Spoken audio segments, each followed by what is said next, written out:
the mail's here. I wonder who I have letters from. What? What is this? I haven't seen this person in years.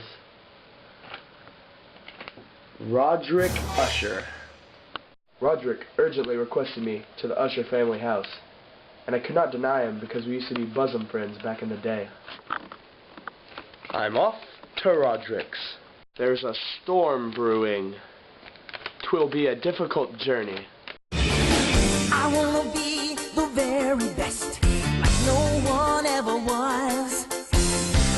To catch them is my real test. To train them is my cause. 'Tis a strange and gloomy mansion. What is this? A tarn? I shall enter. Who is there? Hello, Roderick, my old friend. How are you? I am not well. What ails you? I suffer from a morbid acuteness of the senses. The most insipid food is endurable, only endurable. I can only wear garments of certain texture. The odors of all flowers are oppressive. My eyes are tortured by even a faint light. And there were but peculiar sounds, and these from stringed instruments, which did not inspire me with horror. So what's going on, Roderick? I shall perish. I must perish in this deplorable folly. Thus, and not otherwise, I shall be lost. I dread the events of the future, not in themselves, but in their results.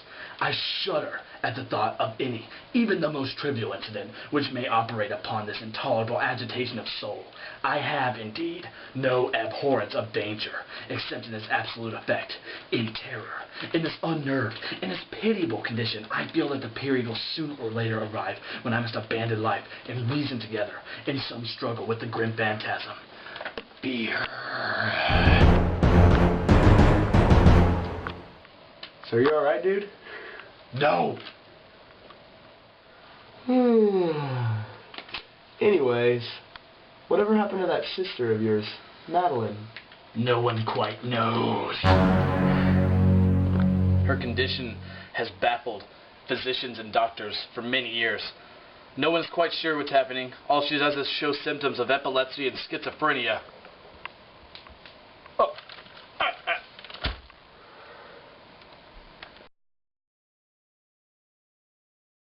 This house is very peculiar. There's definitely something going on here.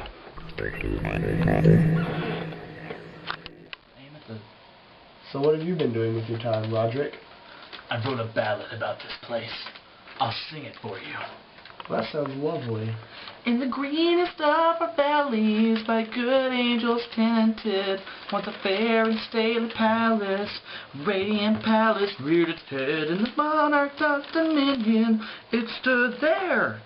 Never Sarah spread opinion over fabric half so fair. Travelers now within that valley, through the red-lit windows see vast forms that move fantastically through a discordant melody, while like a rapid ghastly river, through the pale door a hideous throng rush out forever, and laugh, but smile no more. Whoa, man. That was kind of weird, Roderick.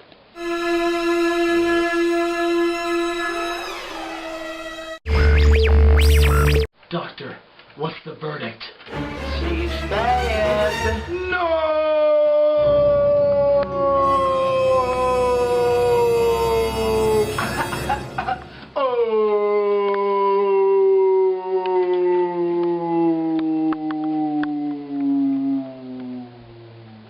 I don't believe you.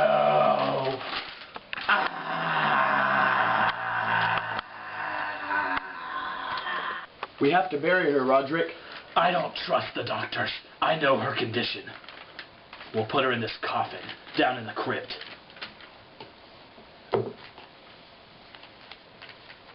She's heavy.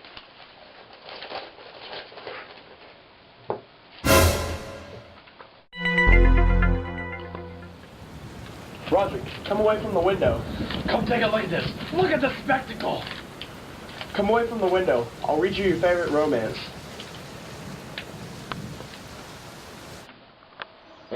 Ethelred, who was by nature of a doughty heart, and who was now mighty withal, on account of the powerfulness of the wine which he had drunken, waited no longer to hold parley with the hermit, who in sooth was of an obstinate and maliceful turn, but, feeling the rain upon his shoulders, and feeling the rising of the tempest, uplifted his mace outright, and, with blows, made quickly room in the plankings of the door for his gauntleted hand.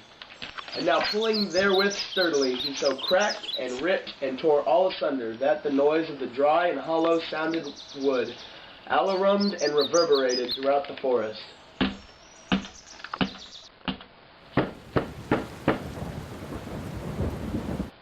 But the good champion Ethelred, now entering within the door, was sore enraged and amazed to perceive no signal of the maliceful hermit, but in the stead thereof a dragon of a scaly and prodigious demeanour, and of a fiery tongue, which Satan guard before a palace of gold, with a floor of silver. And upon the wall there hung a shield of shining brass, with this legend enwritten, Who entereth herein a conqueror hath been, who slayeth the dragon, the shield he shall win. And Ethelred uplifted his mace, and struck upon the head of the dragon, which fell before him, and gave up his pesty breath, with a shriek so horrid and harsh, and withal so piercing, that Ethelred had fain to close his ears with his hands against the dreadful noise of it, like there whereof was never before heard.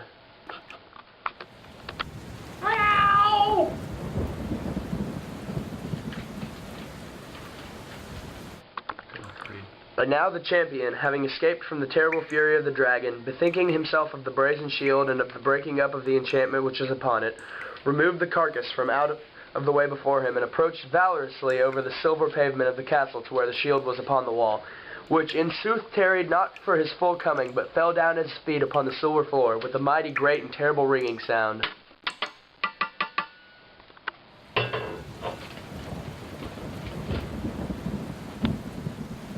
Did you hear that sound? Not hear it? Yes, I hear it, and I have heard it. Long, many minutes, many hours, many days I have heard it. Yet I dared, not pity me, miserable wretch that I am. I dared not speak. We have put her living in the tomb, said I not. Were cute. Now I tell you that I heard her first evil movements in the hollow coffin. I heard them many days ago, yet I dared not speak. And now, tonight, Ethelred, the breaking of the hermit's door and the death cry of the dragon, and the clangor of the shield say, rather, the rending of her coffin, the grating of the iron hinges of her prison, and struggles within the coppered archway of the vault. Oh, whithering shall I fly? She shall not be here anon. Is she hurrying to upbraid me for my haste?